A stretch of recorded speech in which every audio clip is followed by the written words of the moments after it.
আপওয়ার্কে কিভাবে প্রপোজাল লিখতে হয়? তো প্রথমে আমি আপওয়ার্কে চলে আসলাম। ফ্লাটার লিখে সার্চ দিব। এরপর আমি দেখব যে কোন জবটা আমার সাথে যায়, অর্থাৎ আমি ঠিক মতো করতে পারবো, যেটাতে আমি মনের মধ্যে আমার সন্দেহ থাকবে যে এটা আমি হয়তো বা পুরোপুরি পারবো না। সেটাতে কিন্তু অ্যাপ্লাই করা যাবে না, আমার ওই কনফিডেন্সটা থাকতে হবে।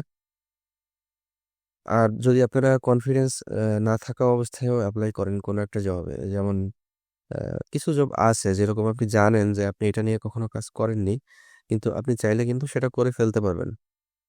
তো সেরকম জবগুলোতে অ্যাপ্লাই করতে পারেন। তবে এরকম যদি কোনোটা মনে হয় যে না, এটা আমার দ্বারা একদমই সম্ভব নয়, ক্লায়েন্ট যে বিষয়গুলো চাচ্ছে, তাহলে সেই জবটা অ্যাভয়েড করবেন।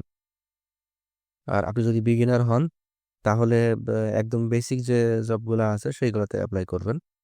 তো প্রথমে আমি একটা ফিল্টার দিয়ে নিব।